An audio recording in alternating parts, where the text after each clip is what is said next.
Hello Pisces. Pisces यानी mean राशि में सुरेश को ट्रिपल टैरो से। तो आज हम पाइसिस यानी मीन राशि के लिए लव रिलेशनशिप की जनरल लव रीडिंग करेंगे। यानी जनरल है तो मैच हो भी सकती है, नहीं भी हो सकती। जिस पर जितनी मैच होती है प्लीज़ आप एक्सेप्ट कर सकते हैं। सनसाइन, मूनसाइन या नाम राशि जिससे भी चाहें आप इसे देख सकते हैं। अगर पर्सनल रीडिंग चाहते हैं तो नीचे डिस्क्रिप्शन बॉक्स में डिटेल्स दी गई है, वहाँ जाकर चेक कीजिएगा। कोई भी कन्फ्यूजन डाउट है तो व्हाट्सएप मैसेज के ज़रिए आप इसे क्लियर कर सकते हैं। तो इसमें जो है ये रीडिंग 7 से लेकर 14 जुलाई तक के लिए वीकली यानी साप्ताहिक रीडिंग होगी। और अगर आप और इसमें सबसे पहले हम एक दूसरे की फीलिंग्स देखेंगे। पहले देखेंगे कि पाइसिस आपके पर्सन आपके लिए क्या फील करते हैं और वो आपसे क्या चाहते हैं। फिर देखेंगे आप उनके लिए क्या फील करते हैं, आप उनसे क्या चाहते हैं, आउटकम क्या रहेगा और गाइडेंस क्या रहेगी। तो ये सब देखने वाले हैं। तो आइए देख लेते हैं कि जो आपके पर्सन हैं उनकी आपके प्रति फीलिंग्स क्या हैं, वो इस रिश्ते को लेकर आपके लिए क्या सोच रहे हैं। King of cups, S of cups and 6 of cups and bottom of the deck the devil. तो पाइसिस जो आपके पर्सन है वो इस रिश्ते में जो भी नेगेटिविटी है, जो भी अनकंट्रोल्ड कंट्रोल है, वो उन लस्ट को, उन एडिक्शन को, चाहे वो गैम्बलिंग है, स्मोकिंग है, ड्रिंकिंग है, नेगेटिव लोगों में बैठना है, एनवायरनमेंट को दूषित करना है, खुद नेगेटिव होना है, जो भी चीज़ें हैं वो उन चीज़ों को छोड़ते हुए अपने आप में प्रैक्टिकलिटी को बढ़ाना चाहते हैं, अपनी जो है विल पावर को बढ़ाना चाहते हैं। उनको लगता है कि अगर वो अनकंट्रोल कंट्रोल को छोड़ देंगे और इन नेगेटिविटीज़ को, इन लस्ट को, इन एडिक्शन को छोड़ देंगे और बिना इमोशंस में बहे समय के साथ, फ्लो के साथ चलेंगे। यूनिवर्सिटी जो आगे बढ़ने का आइडिया दे रहे हैं, गुड लक उनके साथ है, अच्छी अपॉर्चुनिटी उन्हें मिल रही है। तो उनको एक्सेप्ट करते हुए अगर वो उसमें बिगिनिंग करेंगे, शुरुआत करेंगे तो चीज़ें सही हो सकती हैं। क्योंकि दोनों तरफ से ही इमोशंस है, दोनों तरफ से प्यार प्रेम है। भले ही वो इसका इजहार ना कर रहे हों, भले ही वो एक्सप्रेस ना कर पा रहे हों, लेकिन प्यार और प्रेम तो है। तो और अगर वो पुरानी हिस्ट्री को दोहराएंगे, पुराने दिनों को याद करेंगे, उन क्षणों को, उन पलों को, उन यादों को जो उन्होंने एक दूसरे के साथ बिताए हैं, एक दूसरे के साथ समय व्यतीत किया है, तो उन दिनों को याद करते हुए अगर वो एक दूसरे के लिए कॉम्प्रोमाइज़ करेंगे, ये डिसाइड करेंगे कि उन्हें इस घर बनाना है, बनाना बसाना है, अपने परिवार के साथ रहना है, उन्हीं के साथ उनकी खुशियाँ जुड़ी हुई हैं, तो फिर से ये रिश्ता रीयूनियन, रिकॉन्सिलेशन में तब्दील हो सकता है। घर बनना, घर बसना, स्टेबिलिटी, खुशहाली, नेम और फेम, सारी चीज़ें वापस से आ सकती हैं। तो ऐसा उनको फील हो रहा है। वो सोच रहे हैं कि उन्हें अपने पर्सन के लिए, अपने पार्टनर के साथ कॉम्प्रोमाइज़ करना चाहिए, कि उन्हें अपने बच्चों को या अपने जो है परिवार को नहीं छोड़ना चाहिए। अगर वो आगे बढ़ेंगे, कॉम्प्रोमाइज़ करेंगे तो फिर से रिश्ता स्टेबल होगा। इस सोच के साथ वो इसमें पुरानी हिस्ट्री को दोहराते हुए आगे बढ़ना चाहते हैं, ताकि अगर वो बिगनिंग शुरुआत करेंगे तो वही बिगनिंग आगे जाके ब्रांड न्यू बिगनिंग बन सके। तो देख लेते हैं वो आपसे क्या चाहते हैं। पाइसिस आपके पर्सन आपसे क्या चाहते हैं। King of wands, 7 of cups, 10 of cups and night of wands. तो पाइसिस जो आपके पर्सन है वो आपसे चाहते हैं कि इस रिश्ते में वो पहले अपने आप को प्रिपेयर करें, रेडी करें, तैयार करें। वो इस रिश्ते में आने के लिए तैयार हैं, क्योंकि इसमें इन एंड आउट की, ऑन एंड ऑफ की स्थिति है, कोई इकरार, कोई ठहराव नहीं है। तो वो चाहते हैं कि पहले इस रिश्ते में आने के लिए वो रेडी हों और इस कन्फ्यूज़न से बाहर निकलें, रुके, ठहरे, सोचे, विचारें, क्योंकि हो सकता है कि उनके पास लाइफ में और ऑप्शन भी हों। लेकिन अगर रुक कर, ठहर कर, सोच विचार करके वो इस रिश्ते में वापस आते हैं तो दोनों तरफ से, क्योंकि इस रिश्ते में अटैचमेंट है, फीलिंग है, एक दूसरे के प्रति अटैचमेंट है, तो अगर वो खुलकर एक दूसरे से बातें करेंगे, एक दूसरे को जानेंगे, एक दूसरे से अपने मन की बात कहेंगे, तो फिर से ये रिश्ता आगे बढ़ने के लिए एक नया मोड़, एक नया अंजाम ले सकता है। फिर से वापस इस रिश्ते में खुशियाँ आ सकती हैं और इस रिश्ते में हैप्पीनेस आ सकती है।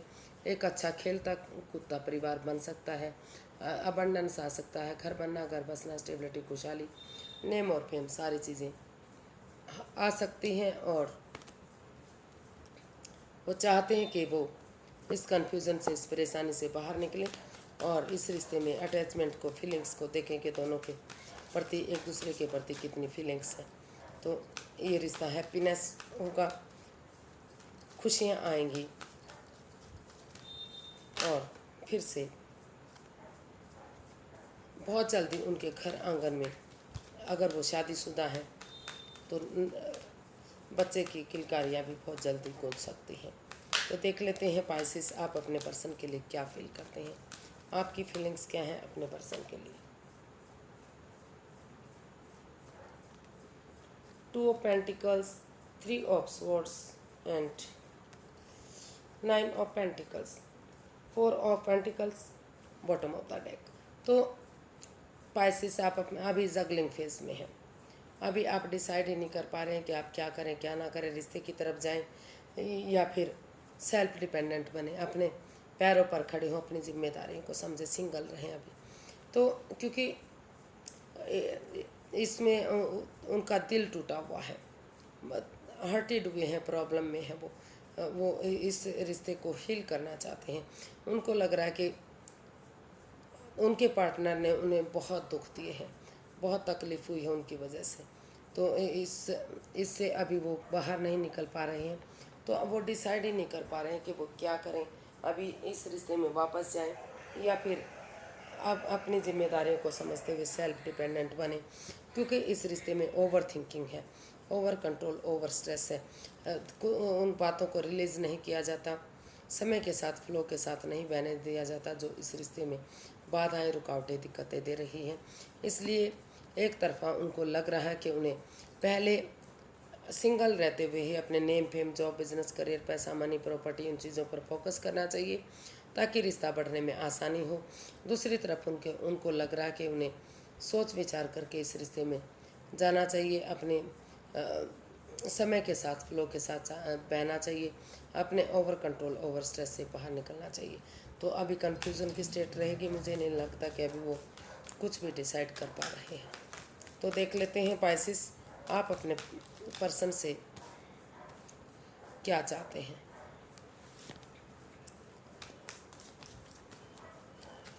पाइसेस, आप अपने पर्सन से क्या चाहते हैं।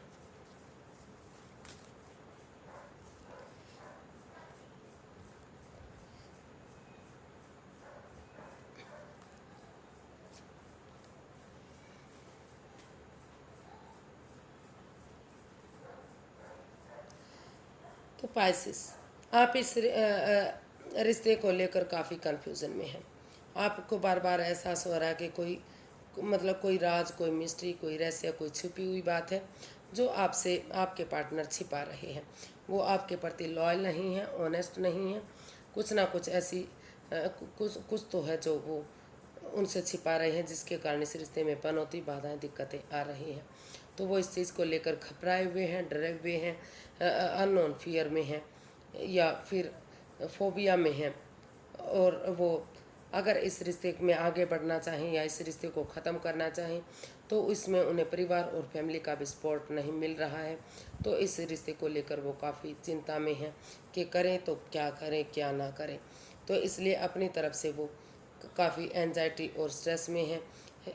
सिर्फ और सिर्फ इसका एक ही इलाज है कि वो हीलिंग करें, मेडिटेशन करें, योगा करें, एक्सरसाइज करें। तो वो इसलिए उन चीज़ों में थोड़ा सा अपना टाइम स्पेंड करना चाहते हैं और वो चाहते हैं कि उनके जो पार्टनर हैं ऑनेस्टी, ईमानदारी और लॉयल्टी के साथ आगे बढ़े। कोई भी हेरा फेरी, कोई भी धोखाधड़ी, कोई भी चोरी चकारी, हेरा फेरी उनके साथ ना करें, उनकी भावनाओं के साथ ना खेलें। अगर वो इसमें कमिटमेंट वगैरह देने के लिए रेडी हैं कि जो भी परेशानी हुई है, जो भी तकलीफ, जो भी इस रिश्ते में हुआ है, आगे उनकी तरफ से कोई परेशानी, कोई दुख तकलीफ, कोई हेरा फेरी, कोई धोखाधड़ी, कोई चालबाजी उनके नहीं होगी और वो इस रिश्ते में आगे बढ़ने के लिए रेडी हैं, तैयार हैं। तो वो चाहते हैं कि वो अपनी एडिक्शन को, उन लस्ट को छोड़ दें जो इस रिश्ते में है। ताकि चाहे वो गैम्बलिंग है, चाहे वो ड्रग्स है, स्मोकिंग है, नेगेटिव लोगों में बैठना, नेगेटिव सोचना, नेगेटिव एनवायरनमेंट को करना, जो भी कुछ है उन चीज़ों को छोड़ते हुए यूनिवर्सिटी जो उन्हें अच्छे आइडियाज़ दे रहे हैं, अच्छी अपॉर्चुनिटी दे रहे हैं, लक उनके साथ है, तो उसको एक्सेप्ट करें, उसको यूटिलाइज़ करें और आगे बढ़ें, ताकि धीरे धीरे करके जो दुख के बादल हैं वो ख़त्म हों, जो ऑब्स्टिकल, जो बाधाएं, जो चैलेंजेस हैं वो ख़त्म हो सके समय के साथ, वक्त के साथ, और ये रिश्ता आगे बढ़ सके। तो ऐसा वो आपसे चाहते हैं कि आप कोई भी चीज़ ऐसी ना रखें, कोई भी राज मिस्ट्री, कोई भी रहस्य, कोई धोखाधड़ी जिससे वो बाहर ना निकल सके।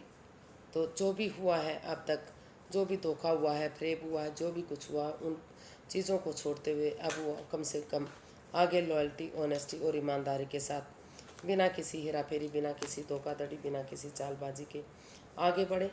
और कमिटमेंट वगैरह अगर वो देने के लिए रेडी हैं तो फिर से इस रिश्ते में खुशियाँ आ सकती हैं, फिर से घर बनना, घर बसना, स्टेबिलिटी, खुशहाली, नेम और फेम हो सकता है। इसका आउटकम देख लेते हैं, आउटकम क्या रहने वाला है। Death, page of swords, the tower and judgement. तो इसका जो है आउटकम बता रहा है कि इस रिश्ते में काफ़ी पनौती, बाधाएं, दिक्कतें रही हैं। रिश्ता बनते बनते ख़त्म हुआ है, या तो रिश्ता बना हुआ था तो वो डाइवोर्स की कगार पर आया हुआ है, या फिर जो रिश्ता बिल्कुल बनने ही वाला था तो वो बनते बनते कुछ ऐसा हुआ, अचानक से सडन कुछ ऐसा हुआ कि रिश्ता ख़त्म सा हो गया। तो इसका आउटकम बता रहा है कि जो भी कुछ हुआ है हो सकता है कि वो आपके भले के लिए हो। तो उस over thinking, over control, over stress से, उन चीज़ों से बाहर आइए और उस जगह को, उस सिचुएशन को, उन लोगों को, चाहे वो अपने लोग हैं, चाहे बाहर वाले लोग हैं, उन चीज़ों को ट्रांसफॉर्म कीजिए, उन चीज़ों को बदलिए जो इस रिश्ते में नेगेटिविटी दे रहे हैं। जब तक आप उन चीज़ों को नहीं छोड़ेंगे, उस नेगेटिविटी को ख़त्म नहीं करेंगे, जब तक इस रिश्ते में जो पनौती, बाधाएं, दिक्कतें हैं वो ख़त्म नहीं होंगी। समय को समय दीजिए, वक्त दीजिए, धीरे धीरे करके जो है आपके चक्रास बैलेंस होंगे जो बिखरे पड़े हुए हैं। और प्यार से, प्रेम से एक दूसरे के साथ पेश आइए, कड़वाहट को छोड़िए, मिठास के साथ इंसानों को यूज़ करने की बजाय चीज़ों को यूज़ कीजिए। इसका आउटकम बता रहा है कि अगर आप ऐसा करेंगे तो जिस चीज़ के लिए आप मैनिफेस्टेशन कर रहे हैं, दिली तमन्ना है आपकी जो, वो पूरी होगी। अगर आप इस रिश्ते में डाइवोर्स से चाहते हैं, आप चाहते हैं कि ये रिश्ता आगे नहीं खींच सकता, तो धीरे धीरे करके एलिमिनी के बारे में सोचें, या फिर धीरे धीरे करके जैसे तैसे करके इस रिश्ते से बाहर निकलें। और अगर इस रिश्ते में वापस आना चाहते हैं तो उन चीज़ों को ट्रांसफॉर्म करें जो इन चीज़ों में परेशानियां दे रहे हैं, और प्यार से, प्रेम से एक दूसरे को एक्सेप्ट करें और एक दूसरे के लिए फॉरगिव करें। गड़े मुर्दे ना उखाड़ें, एक दूसरे को जज करने ना बैठें। जो काम आपका अभी तक नहीं हो रहा था, बाधाएं, रुकावटें आ रही थी, जिसके लिए आप लंबे समय से मन्नत मांग रहे थे, चाहे वो रिश्ता ख़त्म करने वाली बात है या रिश्ता आगे बढ़ाने वाली है, तो आपकी मन्नत पूरी कहीं ना कहीं इसमें होती दिखाई दे रही है। तो इसका आउटकम यही बता रहा है कि आपको उन चीज़ों को छोड़ने की ज़रूरत है जो इस रिश्ते में काफ़ी परेशानी दे रही है। जब तक ट्रांसफॉर्म नहीं की जाएंगी, बदली नहीं जाएंगी, आप आगे नहीं बढ़ पाएंगे। तो यूनिवर्स की तरफ से मैसेज या गाइडेंस देख लेते हैं। यूनिवर्स से क्या मैसेज देना चाहते हैं, क्या गाइडेंस देना चाहते हैं। S of wands, page of pentacles, the hanged one and 3 of cups. Universe से आपको मैसेज देना चाहते हैं कि जो रिश्ता रुक चुका है, स्पिरिचुअल ग्रोथ कीजिए, हीलिंग कीजिए, मेडिटेशन कीजिए। और जो रिश्ता स्टक हो चुका है, अगर आप उसमें नज़ारा चेंज ना कर सकते हो तो अपना नज़रिया चेंज करिए। अगर आप अपना नज़रिया चेंज करेंगे या सामने वाले के नज़रिए से चीज़ों को देखेंगे तो जो नेगेटिविटी है आपके अंदर वो ख़त्म होगी और पॉजिटिविटी आएगी। और धीरे धीरे करके एज डिफरेंस हो सकता है, ये एनर्जी नई हो सकती है, इमेच्योर हो सकती है, लेकिन अगर आप इसमें बिगिनिंग करेंगे, शुरुआत करेंगे, आगे बढ़ेंगे धीरे धीरे करके, तो और यूनिवर्स जी जो आपको ब्लेसिंग्स दे रहे हैं, अच्छा गुड लक आपके साथ है, भाग्य आपके साथ है, अच्छे आइडियाज़ मिल रहे हैं, उसको एक्सेप्ट करते हुए उस पर वर्कआउट करेंगे तो धीरे धीरे करके वही अपॉर्चुनिटी ब्रांड न्यू बिगनिंग बन सकती है। और उसके लिए आपको एक दूसरे के साथ गेट टुगेदर करना है, छोटी मोटी चाय party, coffee party, lunch, dinner, breakfast करना है, ताकि एक दूसरे के साथ टाइम बिताने का मौका मिल सके, जो भी गिले शिकवे हैं एक दूसरे के साथ शेयर कर सके और ये रिश्ता चेयरफुल हो सके, ब्लेसिंग्स मिल सके और फिर से विक्टोरियस और सक्सेसफुल ये रिश्ता हो सके। तो इसका जो है मैसेज यूनिवर्स की तरफ से बहुत अच्छे हैं कि आपको स्टक एनर्जी से बाहर निकलते हुए एक नई बिगनिंग, एक नई शुरुआत करनी है। ये एनर्जी इमेच्योर हो सकती है, धीरे धीरे करके आप इसको इस एनर्जी के साथ बढ़ना है, ताकि जब तक इमेच्योर ना हो जाए तब तक आप शादी के चक्कर में ना पड़े, या फिर जब तक एनर्जी मैच्योर होती है तब तक धीरे धीरे, जब तक पूरी समझ आ जाए, आप इनके साथ आगे बढ़ते रहें। तो आज के लिए इतना ही, फिर एक नई वीडियो के साथ मिलते हैं। अगर वीडियो सही अच्छी लगती है तो लाइक, शेयर और सब्सक्राइब करें, कमेंट्स करना ना भूलें, इससे मोटिवेशन मिलता है, हेल्प मिलती है, वीडियो बनाने में मदद मिलती है। तो फिर मिलते हैं, तब तक के लिए हैप्पी रहें, खुश रहें, नमस्ते, थैंक यू सो मच।